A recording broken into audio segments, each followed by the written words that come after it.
You've got this whole cohort of eager, young, upstart Y Combinator startups who are absolutely ready to snap at our heels and disrupt us. I remember where I was sitting the first time I shipped a Polish PR.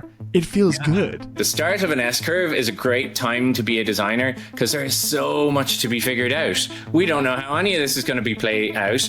Everyone on the team has taken a goal to ship code to production in Q2 in this current quarter. You have to start imagining, and I think that's like that level of agency that you're talking about here, where it's like, what can this be? How can I be early on this? It is definitely the willingness to roll up your sleeves and experiment and not talk or think about it, but actually just give it a go and do lots of like disposable little experiments. Welcome to Dive Club. My name is Rid, and this is where designers never stop learning.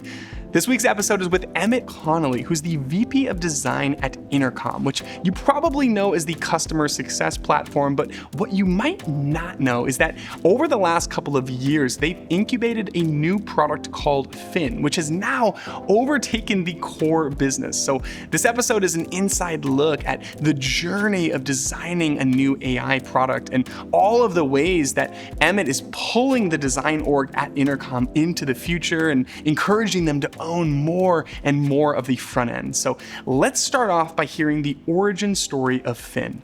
Intercom is a 10-year-old, 1,000-person company, more than 10 years old. And then, like for a lot of companies, I guess the short and pithy version is ChatGPT happened, or put more accurately, I suppose, this moment arrived in the tech industry when it became slowly and then suddenly and quickly apparent to people at different speeds that this was going to signify a real big change. When ChatGPT arrived, it was kind of like a dawning realization over the course of a weekend. A lot of people talking to each other on Slack going, holy shit, have you seen this? What do you think it means? And really, it did not take long for us to understand that this was going to be a big deal for us. I guess in part it's because we've been trying to make the conversational bot thing happen for several years, and we had been working with machine learning, creating bots, and we'd actually had a partnership with OpenAI, which I guess helped us even before ChatGPT. That meant that we could very quickly take their API that they made available. And I think within 3 to 4 weeks of ChatGPT coming out, we released a bunch of AI features that were like, when you're in the Intercom inbox, you can rephrase or make longer or shorter or more formal or whatever your response, right? Very basic stuff. But it helped us kind of get our beaks wet and realize what was possible.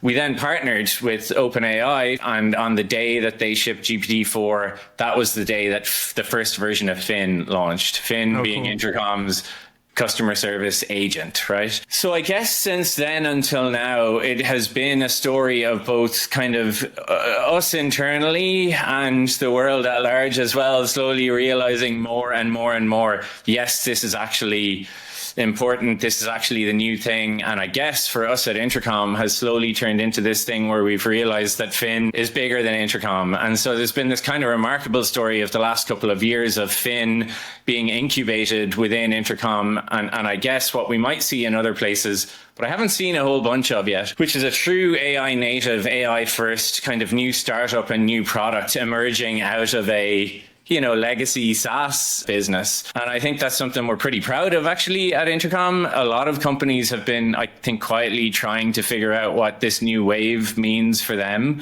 We have been trying and, lots of false starts and mistakes and so on. But I think we're finally at the point now where we can confidently say that we have products that we really think is compelling and that we really think is like a prime contender in a really hot space. And I mean, that's the last thing I'll say is there's a certain degree of fortune and circumstance to this. And I guess, fortune favors the people that are there waiting for it to arrive. And we've had gotten a lot of value for more than 10 years of working on that problem within Intercom. But then you're gifted like manna from heaven, almost this new technology that gives you so many new ways of tackling the problem and just the opportunity to be at the cusp and the cutting edge as well of figuring out what this kind of new era of software development is. So it's been a exciting, intense, fun, challenging period of figuring out a lot of things at the product level, the company level, the strategy level, the design level, or all sorts of things. Yeah, it's been a blast. real quick message, and then we can jump back into it. So I've been doing a ton of demos for in-flight. I mean, sometimes I'll have 4 30-minute calls in a row. And honestly, I have no idea how I would do it without Granola. It's like Apple Notes, but it transcribes each meeting for me and then enhances my notes afterwards. That way it's easy to get little summaries or pull out quotes for the team. I can even share a link in Slack or export it directly to Notion. But what's really crazy is I can then set a context window to ask AI questions about those demo conversations. Like I can tell it to create a bulleted list of all of the feature ideas that people have mentioned to me over the last 10 or so interviews. It's crazy, and I firmly believe every single designer should be using Granola for all product conversations. They're offering a big time discount for Dive Club listeners. If you head to dive.club/granola, you and people on your team can get 3 months for free. Remember Meng Tu? He had one of the most popular episodes on building with AI. Well, he recently tweeted that Lovable is insane and called it a designer's dream. And he's right. I mean, I've tried every tool out there and Lovable is by far my favorite. There's simply no easier way to bring your designs to life in code. Just describe your idea in your own words and watch it transform into a fully functional app. And then iteration is easy because they have a visual edit feature so you can make any granular changes and get the finer details just right. If you haven't used Lovable yet, I promise it's going to blow your mind. Just head to dive.club/lovable to start building today. That's LOVABLE. Now on to the episode. Honestly, I kind of just have to tip my cap to what you all are doing because this type of paradigm shift is the exact opportunity that other startups needed to disrupt the incumbent that is Intercom, that's kind of had the primary grip on this space for so long, and yet you all had the courage to proactively disrupt yourselves. It's cool to see. We've spent a lot of time over the years at Intercom, writing and speaking and stuff like that about product and strategy and how to run a company and so on. And I guess in that sense have maybe fancied ourselves as students of strategy here. And then suddenly you're right. The moment comes along, you're like, oh shit, we are the ones about to be disrupted here. Oh yeah. Put all that disruption theory to test and dust off your Clayton Christensen and so on. But it's put us in a very interesting strategic position because, I'll take the compliment, but we aren't the biggest incumbent in the space either. There are much larger companies, especially, that serve larger markets than us. And at the same time, yes, because customer service is like such a no-brainer for AI to completely change the game. You've got this whole cohort of eager, young, upstart Y Combinator startups who are absolutely ready to snap at our heels and disrupt us. And so, it was that disrupted mentality that I think we had to adopt. All right, so let's go a little bit deeper then, because something that you said to me earlier was you talked about how you spent basically 2 years steering this tanker towards an AI first company. What were some of the other design challenges that you had to figure out during that journey? I guess the primary one was making Fin work, right? And figuring out what the dynamics of actually making that system work were. When we shipped the first version of Fin, we kind of out of the box, the numbers are approximate, but roughly right here. Out of the box, we were getting an average of a 24% resolution rate. That is, every time Finn was saying, I think I know the answer to this and trying to do it, it was getting it right that amount of times, right? That was a great start. For some teams, that is like a game-changing kind of number already. That is basically what you get when you point your docs to Finn and let it slurp them up and learn from them. There's so much more you can do to train and onboard and educate Finn on how your team works, what they know, give it the capabilities to take actions in other places, right? So there's all of this kind of unhobbling that you have to do in order to give it the ability to drive that resolution rate up and up. Figuring out what those things are, and the answer is it's a combination of lots of different things, but figuring out what those things are has been a key part of the challenge. And really over the last 2 years, I think our average resolution rate has gone from 24% to 60% today. That's, again, the average kind of out of the box. So train Fin, and on average, you're getting that. Some customers are getting way higher. What we kind of thought was maybe theoretical a couple of years ago has been proved to be a reality. So the core design challenges all along will be, how do we help as many people as possible get up to that level? What you realize you have to actually build is, a whole application for training Finn. You think about Finn and you think, oh, it's a simple little agent that has some back and forth chats with you and a relatively simple surface area. But in the background is everything that requires you to train Finn with everything that's known about your company, everything anyone who's great on your team would know about, everything about your product, to analyze what Finn doesn't know, then train it, then to test those changes and see if it actually works, then to deploy. And you kind of have this iterative circle. So we had to kind of design this analyze, train, test, deploy workflow in the background that actually goes into training Finn. Making that useful and accessible to as many people as we can has been kind of the background design challenge and one of the big Finn design challenges. Any specific learnings from that training process and running through those iterations that you think other teams could benefit from? One of the things that we are still trying to figure out is how much control or access is it appropriate to give the user. Right? If you think about Finn potentially having like system prompts where you can write a prompt that Finn always understands, we call it guidance in Finn, and tasks that Finn can carry out. One of the things that we've realized in building this action taking capability and trying to make it available to customers is it's amazing. It's super powerful, but sometimes you can shoot yourself in the foot with it. So with great power comes great responsibility, and you can actually tank your own resolution rate if you do the wrong thing with an open system prompt. So there's kind of a dial you can turn up, you know what I mean? You can just give Finn access to a load of static information. That's easy. It'll do a great job of understanding it and inferring it and cross-referencing from loads of different places to, you know, weave together an excellent answer. But it's still stuck at this level of like informational answers. Next, it needs to be able to know, hey, Rid, you have a specific question about your account, and Finn needs to be able to go and look up your account, the status of it, the level, the tier of membership that you're on, how many projects you've created, whatever, and come back and tell you specific things to you. Oh, you've exceeded your limit of accounts created, so you need to upgrade. Do you want me to help you do that? And that last part then, the action taking part is, want me to do that for you, is where Finn can actually go and complete actions. With every stage of capability unlock there, you need to give Finn access to more data and more capabilities. And therein lies the challenge that gets more and more complicated and more fraught or dangerous. And so for some of the most, let's say, close to the metal stuff that feels, again, closest like system prompt level control, we're still working directly with our customers to figure out what's safe to give them. We want to give them that access, but we haven't yet been able to make it fully self-serve. An interesting thing I'm interested to figure out in the next 6 months or whatever it is that an innate property of AI systems where ultimately you give people more and more control up to the point where they're controlling the model almost directly themselves and what they want it to do, versus you're putting enough guardrails in it where people can't do like make terrible mistakes or so on, you know, and where does that stop? Will we be able to make this super advanced, almost programmatic control of AI, like of Finn, fully self-serve, or will you like have self-serve up to a point and there's some kind of professional services thing that you engage with Intercom's team directly and the team behind Finn to like implement for you?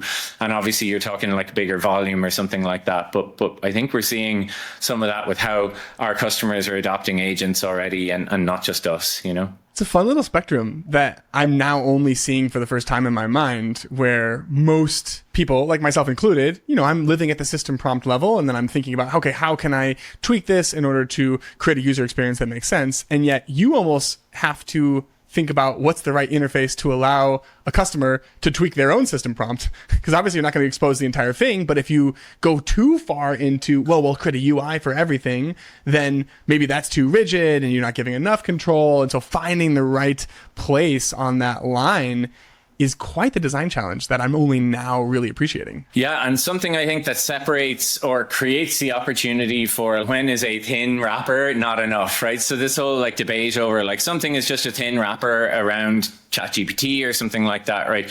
Being this knock. And I think what we're finding is that, true AI first companies, and I would count Intercom modestly among one of those. But other examples might be, for example, Lovable or Granola is another great example, I think, where it isn't actually like taking a prompt and passing it off, but it's wrapping not just a killer user experience, but a lot of model improvements and safety around passing back and forth, And so that's a good kind of non-disruptible area to be in, I mean, ChatGPT recently added some kind of meeting notes type thing.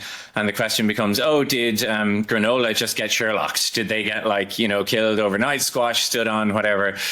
And I think it's getting harder and harder because it's like, no, Granola is a pretty substantial product, actually, even if it seems very simple on the surface. And so at least that's my hope. But it would be a pity if the end point of all of this is there's just one piece of software now. You interact with your AI and that's it. I hope that's not where we end up because it wouldn't be as fun, I think, as the alternative. It felt like that for a little bit. I think even 18 months ago, maybe, when I would play out where this is all headed, a lot of the versions of the world that I could imagine ended in, oh my gosh, are we just going to have these all-in-one tools that do everything? And I think since that point, I am coming around to this idea of like, okay, there's a little bit more defensibility in the app layer than I originally expected. And I think that Granola is the perfect example of a tool where, I'm going to keep using that, not only because I like the interface and I like the improvements that they've added, but also there is this level of personalization, and when you've dumped context into a tool, the switching cost then becomes extreme to port that over to another tool that doesn't know as much about you. And from that standpoint, I would imagine, if I'm using Intercom and it's 2 years later, and in theory, OpenAI or somebody comes out with like the perfect solution, I wouldn't be so quick to jump because I would be leaving all of that existing context. I'm not so sure for what it's worth, by the way. I mean, maybe there will be one piece of I go back and forth all the time, which is kind of the fun of riding the wave of the current moment as well, is like looking at what's going on and trying to do the impossible thing of predicting where it's going to go. But I mean, my latest kind of jam is using Claude Code inside of Cursor on my computer, right?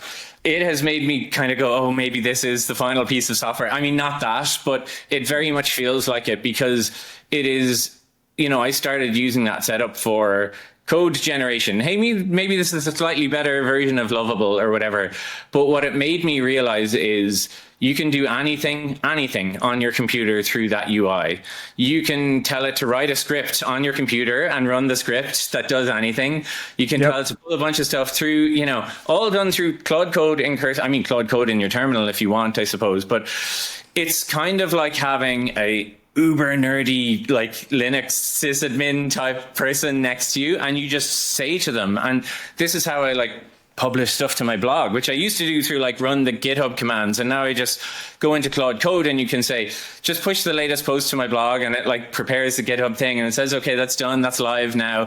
So it's a different way of thinking about using your computer. Not everyone's going to do that, right? That's the uber nerdy end of the spectrum. But again, I think there's going to be one of those spectrums. And one of the interesting things I think is the uber nerdy end of the spectrum is pretty overserved right now because for the longest time, programmers have been nerdy people that love having their text editor set up, Emacs versus Vim, and I got my setup just the way I want it, and they want the complexity because the complexity entails power, comes with power, right? But what's interesting is the programming community has dramatically changed overnight almost, right? You and me are programmers now, and every designer in the world is a programmer. And so I do see the opportunity for more user-friendly interfaces to that type of power. You know what I mean? Access to the control everything on your computer without having to go into something that looks like a very, 1980s hacker user interface. So I think there's tons of opportunity. Is that a thin wrapper?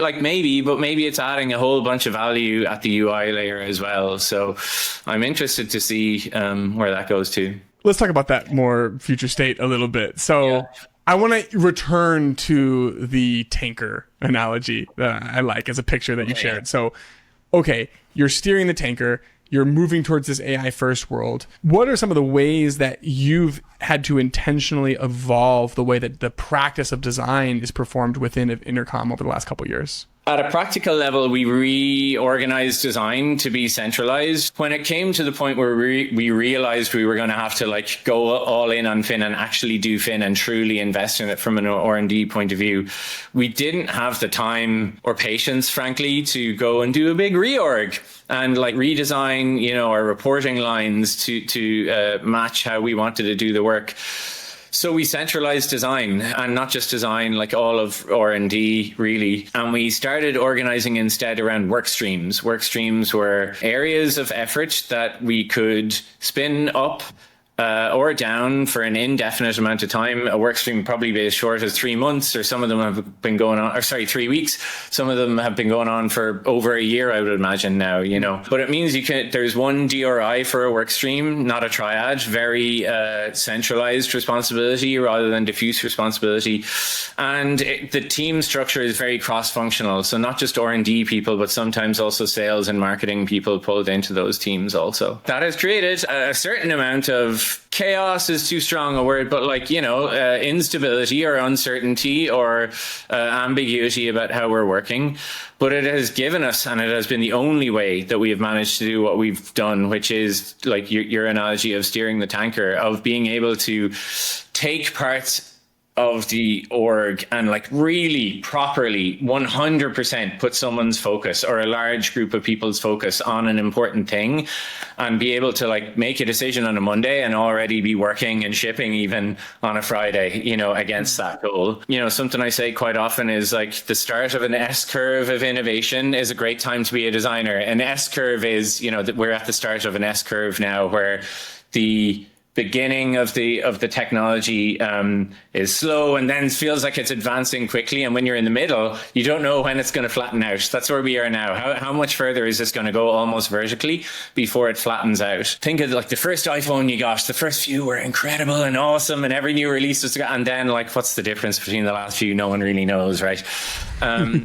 That's where we are with AI right now. The start of an S-curve is a great time to be a designer because there is so much to be figured out. We don't know how any of this is going to be played out. There's so much low-hanging fruit, so many big open questions, and we are busy at Intercom because of all these questions I've been talking to you about that we've had to figure out about Fin and how agents should work and so on. The other thing about the start of an S-curve is it's not a great time to be stuck or beholden to the old org structure and the tendency to get pulled and dragged back towards shipping that. And that's why at the start of an S-curve, when there's a lot of the possibility space is wide open. We have many futures that could play out from here now, and it's very hard to pick. And so that's why the centralized design team with a lot of optionality is a better structure. Some of the ways the role of the designer has changed at Intercom, well, we've created a specialist AI designer role. We only have three of them compared to about, I think, 20 product designers we have at Intercom but these are designers who are like deep they're in the AI team. We have an AI team of, I think, about 40 ML scientists and researchers, and they work directly with them often on the models, on the prompting. There's a lot of looking at the output of the models and eyeballing it and developing an intuition. There's a lot of quantitative assessment, and there's a lot of deep and technical understanding of how the models work. And there's a bit of design as well, as in UI design.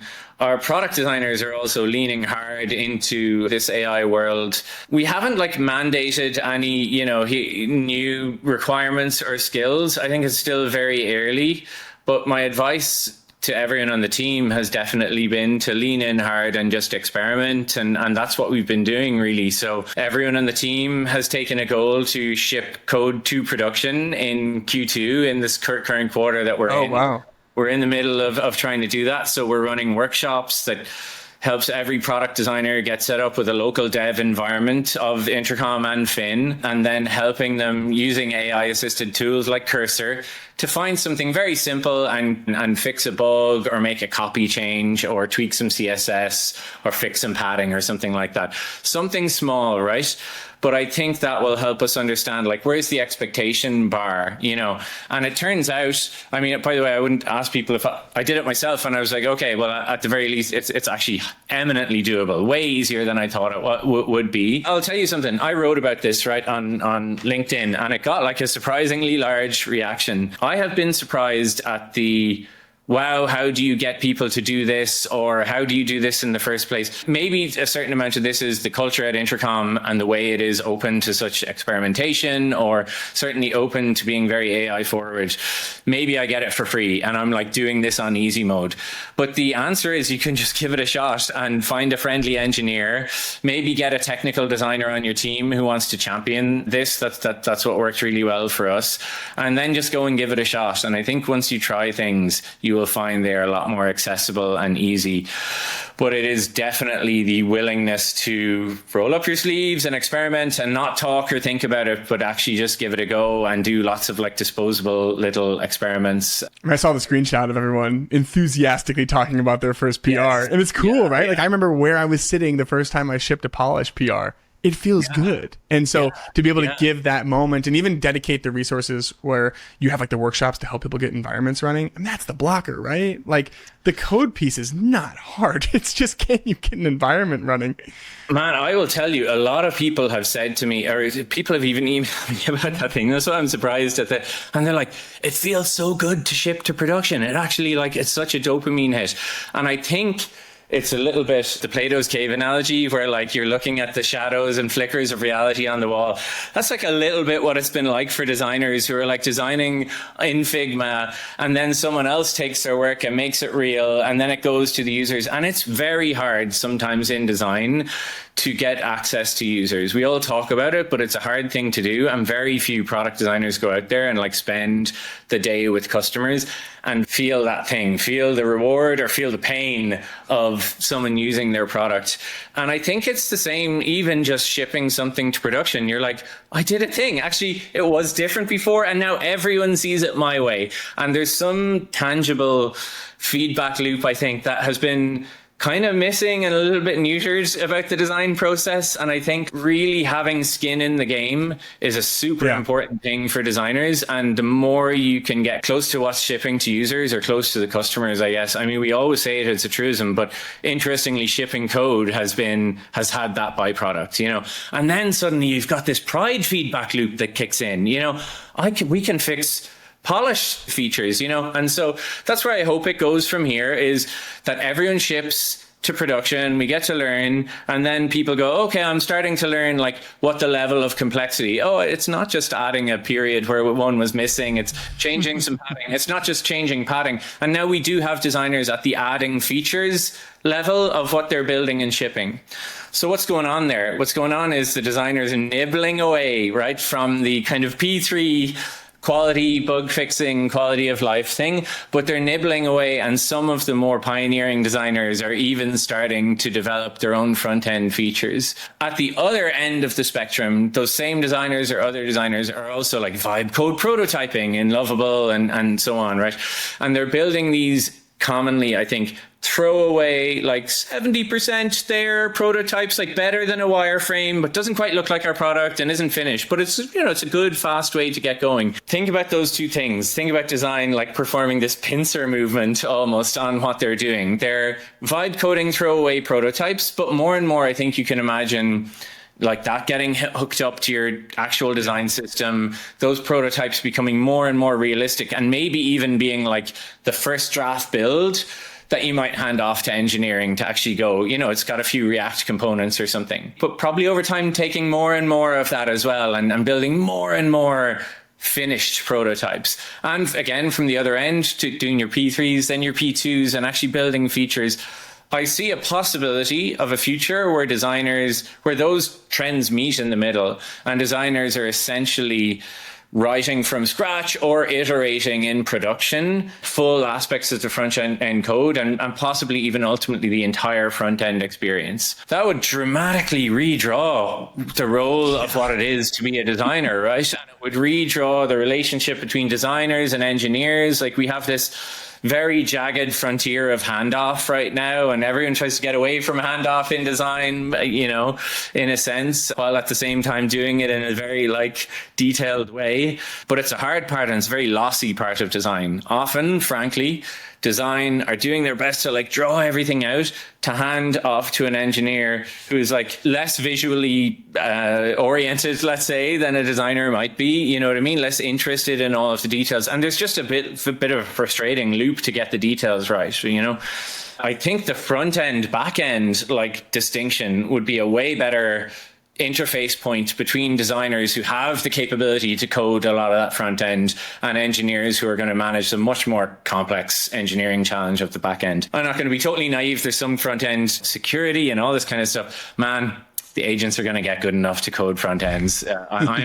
If you think about it, one of the very finest training corpuses in the world is view source of HTML, CSS, and JavaScript. Yeah. It's the ultimate open source data resource. So if these bots can do anything in the world at all, it's great front end code, including that's advanced and secure and performant and accessible and all these kind of things. So I'm not vying for this. I'm not leading an incursion into engineering's territory, but I will make one more point, okay, which is this. If you go today to the OpenAI careers page and you look up one of their roles, which is forward embedded engineer. Have you heard of this phrase, forward embedded engineer, before? I have not, no. Okay, so Intercom has this concept now as well. I'll try and explain what it is. Here's the thing we and many other people have learned. When you're building these AI agents, I was talking before about there's a frontier of complexity where you're giving people a very sharp blade, right? And they might nick themselves with this blade if they're not careful.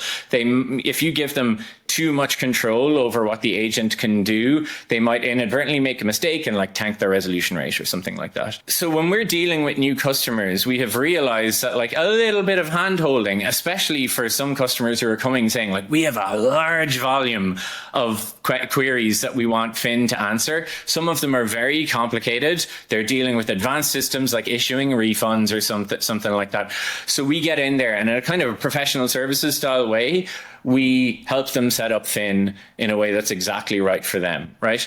So you have this dynamic a lot now with companies like Intercom. Other companies we're competing with do this as well, and companies like OpenAI, where you have this role of forward deployed engineer that goes into the business and embeds in the business with them and finds out what it is that they need and helps them get it set up. And it's a way of managing the phase we're in right now with these AI agents, that high level of complexity of integrating with them. Here's what's interesting. Go to their website, look up the job listing, and there's something there in the job description that says something along the lines of, as a forward deployed engineer at OpenAI, you will embed with customers, understand their problems, synthesize them into solutions, research how to do it, and propose solutions that solves their problems. And I'm looking at that going, holy shit, it's a designer. You're describing the role of a designer, right? So these are engineers going to do exactly the role of a designer and using their coding skills to solve these design-oriented problems, So I think we designers should, make no apologies for using our design skills and adopting coding skills to also solve. But look, there's a fluidity to the roles that we should embrace and accept and welcome, So a fluidity to the roles, and also a land grab is almost the picture in my head right now, adapt or die kind of. Do you think engineers wake up every morning going, I can't wait to close some P3 bugs right now? I think they don't, right? I think they don't want to do, I think that's less interesting than a lot of the stuff that I agree. Get out of bed in the morning to do. Now, designers don't either, but it will be a lot easier for designers. And I'm only, by the way, the P3 bugs framing is I'm trying to almost minimize what this actually means, But that's where we are today. It's only a land grab if it's not a mutually beneficial setup, right? Use the titles, perhaps, is a healthier place to start from. I know that's trendy as well. There's a lot of that, you know what I mean? We don't do UX design anymore. And I think that's awesome, but I also think it might, there's no shade intended in what I'm about to say at all here. I think it's maybe thinking small a little bit, because I think that's a great change to make, but it's simply one little ratchet. Yeah, it's incremental. That are going to happen of much bigger, more important ones than like titles and things like that. So let's say a couple of weeks ago, Lenny's podcast came out with this survey, and it was like designers, 24% of designers are like, I can't remember, like miserable or not optimistic about the prospects of AI in their role or whatever. It was like 1% above the others. And yet everyone was like, oh my God, designers are so hug your designer. and so on. And I'm like, it's interesting. I mean, that is one way of looking at things, but there is a much more agency minded, if you'll pardon the pun, where like the individual can have their own agency way of taking this. I think there's big opportunity to have a whole bunch of fun and ride the wave of the changing roles. And I think that's a way better mindset than the like hunker down and see what kind of a storm is going to blow over us here. A much healthier mentality. Agreed. And I see the latter mentality quite a bit. And you can tell that there's a very large and very real chunk of the market for design right now that is feeling a little bit uneasy that, AI and code-based responsibilities introduce all these new opportunities, but at the cost of what really matters in design. And there's this pressure, the UX piece is, it's flippant and easy to make that change. But for a lot of people, that's the richness of design, and it feels like it's kind of getting squashed down. I'm curious if you have anything to say to those types of listeners, because I'm sure there are people listening to this right now that feel some of those emotions, right? I wouldn't poo-poo it, or I wouldn't dismiss it or anything like that. Like, that's all valid. And I guess like different people came to design with different motivations. Some people are, I guess, like have this notion of themselves as being extremely craft oriented, and that's their self-identity. And maybe they see like a wider definition of design as being a threat to that or whatever. As someone who's been in the tech industry for a while now, I feel like I can get to be more excited than scared or intimidated by the change that are coming, because I've seen changes like this happening. And I do see that a lot of people in tech have not. We had a very stable, unusually stable decade in tech there and in the tech industry. And so this is very different for a lot of people who have experienced that. In those early days of the web, there were, these print designers and younger web native designers, I guess you would call them, which I was one. The print designers, had an amazing experience. I learned a huge amount from them and seeing their work, but you could look at their work and you could tell that was a print designer versus like a more native web designer. And you can look at work from that period. Some of it, by the way, is what like the charm of the work from that period is, from these like super rich, detailed, like image mapped images that had to be sliced up into a million different like overlapping table views and so on.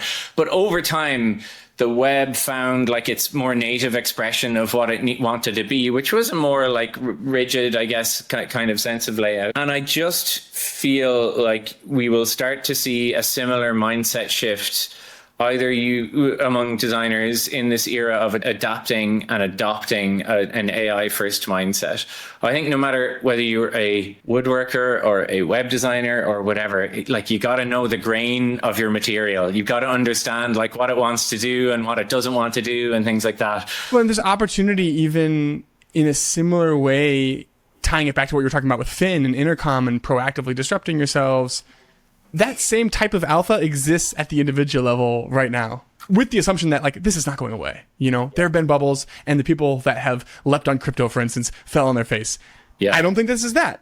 Yeah. And there's an opportunity here where when you can be quick to adopt these new technologies, be the ones that are playing with the new material, man, you can put yourself on a different type of career trajectory. Like right now, there is that opportunity because maybe tying it back to your print versus web native parallel, this is that level of a transition, and it's happening right now.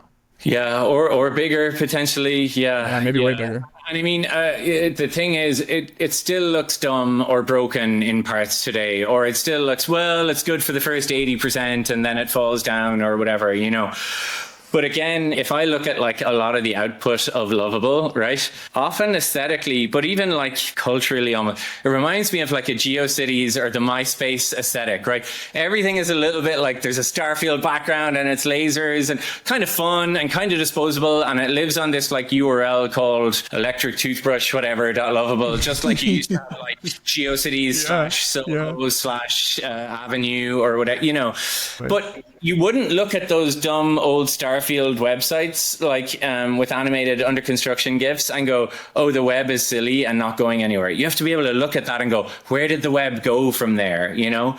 Or likewise, I will say I worked at Google in the early stages of Google through their kind of adoption of design as a thing. And at the time that I joined, I mean, Google was a search box and that was what it was notorious for. And you could look at Google and go, wow, that's a very plain form, as plain a web form as you can get. But from that like very simple starting point flourished a whole suite of apps and products and Ajax and mapping and online cloud storage and all this kind of stuff. So from very like toy-like or humble or simple beginnings, or, you know, I guess the analogy I make there is I look at the Google single prompt input UI from 2004 and the ChatGPT UI from 2024. And I'm like, both of those are just the nascent beginnings of something massive. And it's all going to go somewhere different from here as well. The way that I kind of like to think about it is that moment in time with the videos and some of the early generative AI stuff where everything had like 6 fingers and you had Will Smith eating the spaghetti, you know, every new use case of AI has to cross through that spaghetti moment. Yeah. And then at that point in time, there are 2 types of people. There are the people pointing and saying, look, he has 6 fingers. Or there's people being like, oh my gosh, this is kind of goofy, but can you imagine where this is going to go soon? And those cycles are condensing. They're getting shorter and shorter and shorter. And man, there's no time to point and laugh at the 6th finger. You have to start imagining. And I think that's like that level of agency that you're talking about here. Where it's like, what can this be? How can I be early on this? And man, it pays dividends. I do think that getting more technical actually is, again, at the start of an S-curve is an advantage, because you can just like dig in and experiment yourself and then realize like ways in which this actually sucks for everyone. And you're a designer and you can make it better.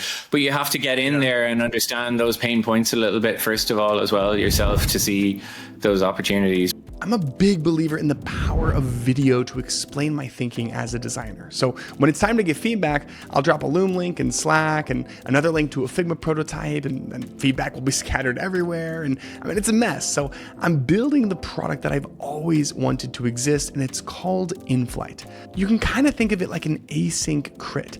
It's an easy way to share a video walkthrough along with an interactive prototype or whatever you're designing. And then AI interviews the people on your team to get you the feedback that you need and organizes everything for you in a beautiful insights page. So right now I'm only giving access to Dive Club listeners. So if you want to be one of the first to use InFlight, head to dive.club/InFlight to claim your spot. Let's zoom out for a second and maybe we get to the plateau of the S-curve. Things start to settle, become a little bit more predictable. I kind of want to have you talk about the role of design, and it is a little bit hypothetical in nature. But in that world, what are the durable skills? Like, what are the most successful designers doing to really make an impact at a company like Intercom in your mind? Just jump in, be willing to to learn, be a self-led learner. Being a self-led learner is probably the most important characteristic, and being willing to toy and play with the role. And the other side of it, I think, is how the identity crisis perhaps in design from the last few years, it's been kind of interesting to see. So the Apple brought out the liquid glass stuff, right? And it's such an interesting kind of milestone, because in a way it is like Apple just did what Apple does, and what designers everywhere have been trying to do, or, a certain cohort at least of designers, to take this level of attention to detail and craft and dial it up to such a ridiculous degree that it's a crazy amount of resources and effort and willingness to push. And in that regard, it's kind of a spectacular achievement. So it feels like that dialed in craft version of design, where it's all about aesthetics and detail and showing the value of your work through an almost inordinate, stupid amount of detail to include in the thing, like the precision and craft being demonstrated that way. And like Johnny Ive talks about this in a beautiful way. Do you know what I mean? Like seeing that someone else in the world cared enough to do that thing. I'm not denigrating it, but it does seem like the wrong version of design right now, or the very like craft oriented end of the design spectrum compared to the problem solving oriented end of design. And I think that design has had this very like, maybe not split because it's not different factions, but a very broad sense of what is design. Like, is it a very UI craft oriented thing, or is it a very like deep systems problem solving oriented thing? The answer, of course, is that it's both. But the craft folks, I think, sometimes to their detriment, fail to take into account, what does the world care about? What does the business care about? What really makes a difference? What's going to really make design valued in the company, and not just be a little bit of a like, well, my design buddies think that the work I do is cool, right? So there is in reality a spectrum there of how people think about their work. Meanwhile, on the other end, there's probably a dearth of appreciation or sophistication in the craft, and how the importance of really putting that level of detail and care into the problem solving work that you ship matters as part of the overall thing. I would hope that we would get to a place where these things can be married.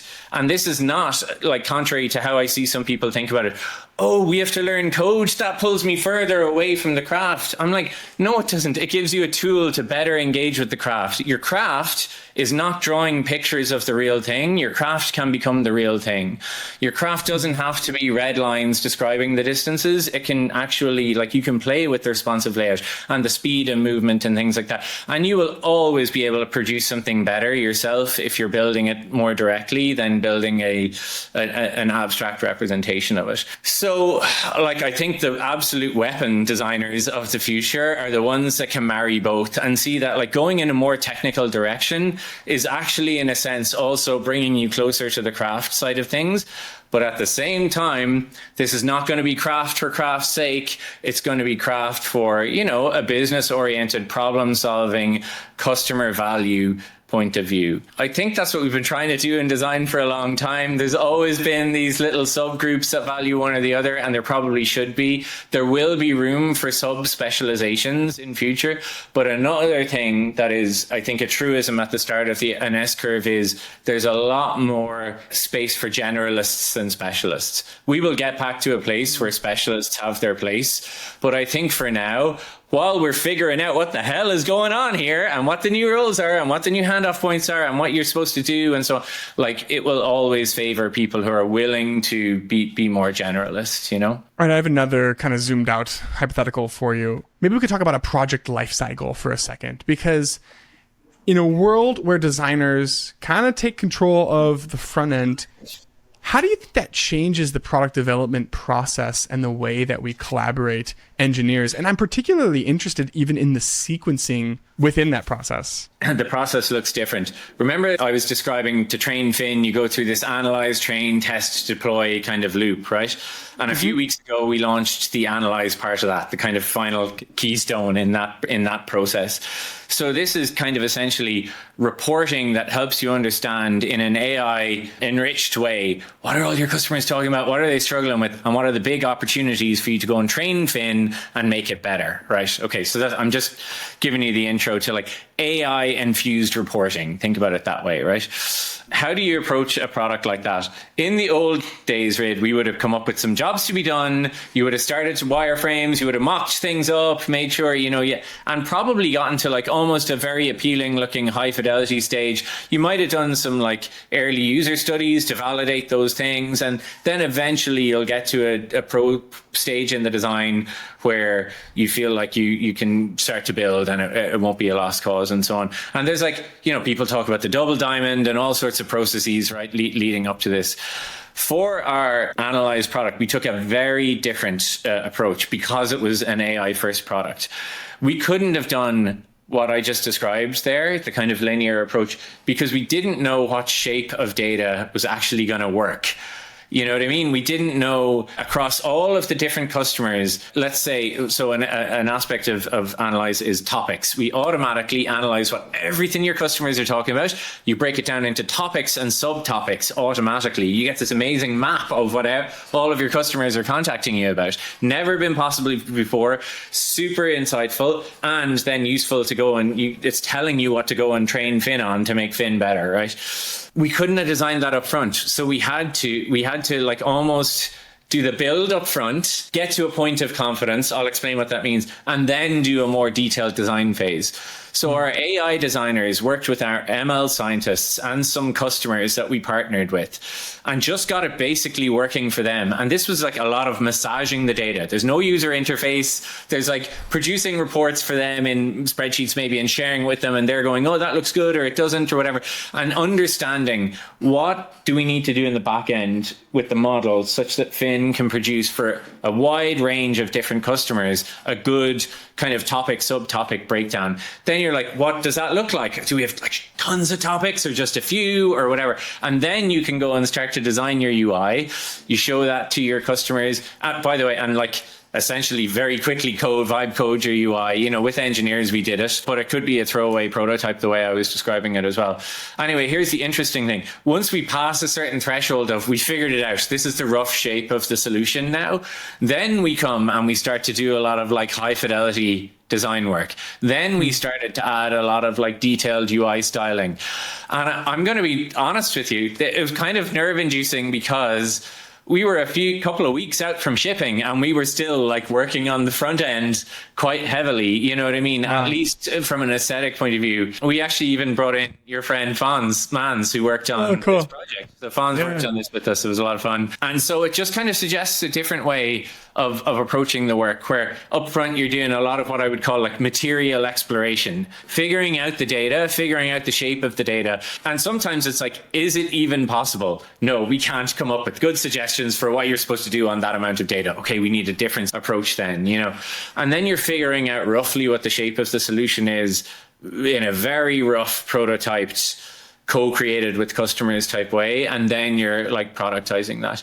Now, maybe that's not a million miles away from how a lot of companies do design, especially if you have great access to a small number of customers. That's the way a lot of small startups do design. But for bigger companies, it's harder to do that, I think, because there's a predictability that gets yanked out of the whole process there. We didn't know what the product was going to look like. We knew how it was going to work, and we actually had higher confidence that it was going to work great, but lower confidence in like, what's it going to look like? And so there's just a kind of a different mindset that you have to approach the whole project with, even as a stakeholder internally in the company, you know? I mean, it's not a million miles away, but it's still backward, you know, like it is flipped. It is fundamentally flipped, which then makes me wonder, how does the role of research evolve as the product development process is kind of flipping? There has been so much kind of going on at the high level strategy level that a lot of our research has been oriented towards foundational, you know, what's the state of the industry? What are our customers thinking? A lot of that foundational research work to just inform our strategy. So we're not doing a huge amount of, like, let's say, user study research. And by the way, I think, again, we're very early, depends on where you are with your own product evolution, but like, we're not quite at the like, tighten the screws everywhere, optimize everything about Finn. You know what I mean? Going in and like hyper optimize everything. I still think there's some fundamental like shit we've got to figure out about how the product works and figure out what are the big things that we got mostly right, but not quite, and iterate them. So I don't think we're really in the fine tuning stage yet. I do think user research is going to be a really interesting thing to see to what degree, you know, do interesting products or do reliable agent-driven products come in to manage that? Because it's always been such a manual labor aspect of the design process. It'll be interesting to see if like something good can happen there that makes that a lot simpler, like automated testing. Engineers have this idea of lint testing, right, where they have like, hey, is there any regression in like the code changes I just made, and it'll warn you. It would be cool to have something like that automatically built into Figma or whatever tool it is that you're using that is trained on the experience of hundreds of thousands of users on the internet and how they respond to common patterns and so on, and giving you some warnings about that. So that might be interesting too. Okay, we've talked about a lot of different changes and a lot of different futures of varying degrees of certainty, but it's quite clear a lot of things are changing. So how has all of this impacted what you are looking for when considering adding new people to the design team? We have made the decision ourselves to decide to try and invest in an AI-centric future that we believe is coming. Might get the details wrong, but like broadly speaking, I think we'll be correct. And so we'll be directionally moving fast in the right place. So, internally in the team today, we're like, well, where is everyone? And trying to figure out how to get going and what internal supports are needed. I think for anyone new joining the team, we would certainly want them to be philosophically aligned with that, and ideally like have some demonstration of some evidence that they're already doing that as well. There's a certain amount of, as a let's say design leader, of facilitating and laying the path and greasing the wheels or whatever for people to go down a path that you want, but ultimately only to the point where it becomes a self-fulfilling thing where people are like, oh, actually this is, I want to drive myself down this road now. That is probably the primary thing, the kind of healthy disregard for boundaries or roles or dogmatism or whatever would be another thing to carry through. And then I guess I could say characteristics. I don't know if you can turn these characteristics on, or you're just born with them, or you acquire them through experience or whatever. But like curiosity, drive, a little bit of determination, a little bit of that thing of agency that we were talking about, low fear index, I guess, for like what could possibly go wrong. I don't know, people listen to these shows looking for the insider baseball thing. I think there's interesting opportunities in design systems right now. So, design systems have had their role and have been maybe fighting the good fight valiantly for a long time. I think design systems have a really, really big opportunity to emerge as an important part of the tool chain in this new world I'm talking about, where your design system helps you very quickly build, you're building in Lovable or whatever it is with your native design system, and it quickly, actually, the design system becomes much more about enablement and building really quickly. I talked earlier about how we're moving to a centralized design team, and that has increased the importance of design ops for us. With the centralized design team, there's just a lot more like trains to keep running. We've never had a design ops person, because how we've liked to run the teams with a lot of responsibility at the individual level and team level and so on. But I think the changing shape of the team means you just need some other ways of running the team. Our design managers are becoming much closer to the work now and becoming involved in the work. When you have a centralized team and a lot of people in maybe disparate tracks of work now, it becomes really important to have the people at the layer above them knowing what's going on with the product and trying to tie it all together and trying to orchestrate it all together. So it's not like a disconnected bunch of 12 different work streams doing their other thing, but actually the important things know about each other, and they hook up and become something like simple and considered and so on. We've always had a principle around being simple by default and flexible under the hood. Intercom is a super powerful and deep tool. How do you keep that accessible to a broad population of users, but still have that power that's there if you need to access it? And our catchphrase of simple by default, accessible under the hood, has been a very simple way of thinking, so you can kind of progressively disclose those things and make it accessible. Today, I found myself saying Agentic by design, CRUD under the hood. I think good design principles and good approaches to design should be relatively evergreen. This isn't a fashion moment that we're following. So you have to figure out what are the good design fundamentals and how do you express those same design fundamentals in this new world. So Agentic by design, CRUD under the hood is a cute little extension. Here's an observation I have about our own work in the last 2 years working on Finn.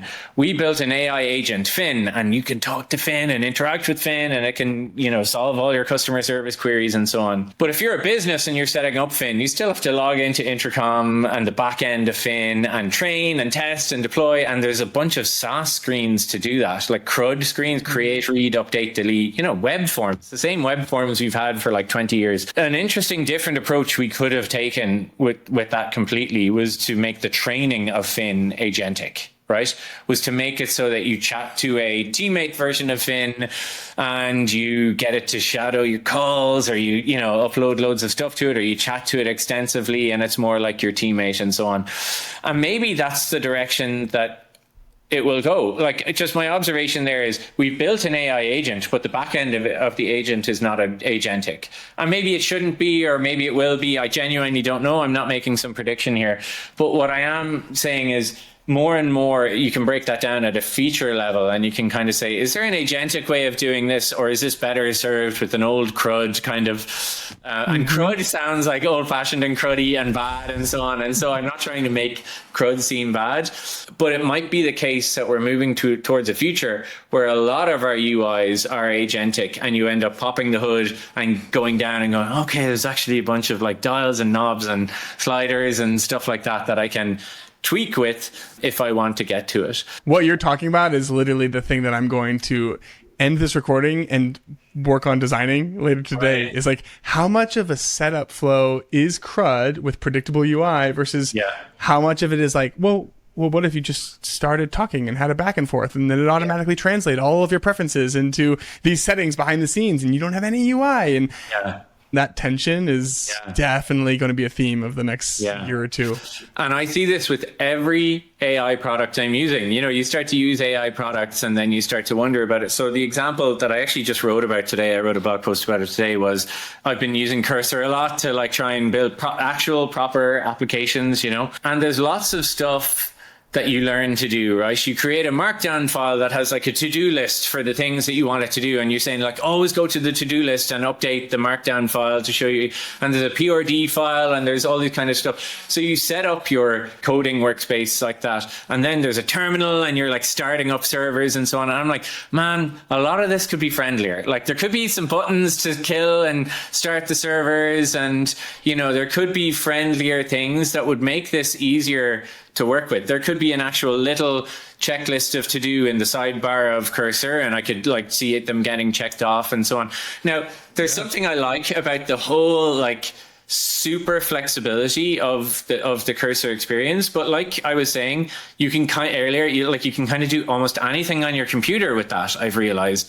And it's often better to wrap these multi-purpose, deep, low affordance UIs in something more accessible and more easy. And it's not just so that you don't have to type npm server start every time, or that's too geeky and you can't handle it. Sometimes even if you know how to do it, it's easier to click the green traffic light button or something like that, you know what I mean, to start your server. So for all of these things, I think we're going to figure out like how much of that should be agentic versus how much of it should be like more traditional UI. And there are still things, even with the most hardcore AI tools that I'm using, that I'm like, I want a little bit more like traditional UI to come out here. And like, I wouldn't mind some different ways to do this apart from a single text input, like almost a command line interface, I think it makes me appreciate a lot of the things that you are implementing at Intercom, because it's not just coming from this economic place or even solely a pressure to adapt or die, but it's also like you as the longtime VP are getting into the weeds of Cursor and exploring and tinkering, and I think it says a lot about who you are as a leader. So I really appreciate that mentality, and also you coming on and just giving the full behind the scenes of all the different things that you are wrestling with and thinking through and the changes that you're putting in place. Yeah, I mean, the last thing I'll say is I'm having a lot of fun with the tech at the moment. I can tell. I think that if everyone managed to tap into that, I think design would have a real golden age potentially, because I do think we're on the cusp of an awesome new period for the design industry, but it'll require a bunch of change management and stuff like that. And yeah, as I said, I appreciate you and what you're doing here as well, giving a platform to folks like me to talk about it, because might be a bit intimidating, I get it, but like we'll definitely get there together. And things staying as they were was not going to be a great long-term situation for designers anyway. There's so many things. You got to look at our industry or our discipline as a designer as well. There are so many things about how we've been working that could be better, that are only the way they've been because that's the way they've always been or whatever. So yeah, I'm excited to fix a bunch of that stuff and onwards. Amazing. Well, appreciate you coming on today, Emmett. Thanks, Rachel. Before I let you go, I want to take just 1 minute to run you through my favorite products because I'm constantly asked what's in my stack. Framer is how I build websites. Genway is how I do research. Granola is how I take notes during crit. Jitter is how I animate my designs. Lovable is how I build my ideas in code. Mobbin is how I find design inspiration. Paper is how I design like a creative. And Raycast is my shortcut every step of the way. Now, I've hand selected these companies so that I can do these episodes full time. So by far, the number one way to support the show is to check them out. You can find the full list at dive.club/partners.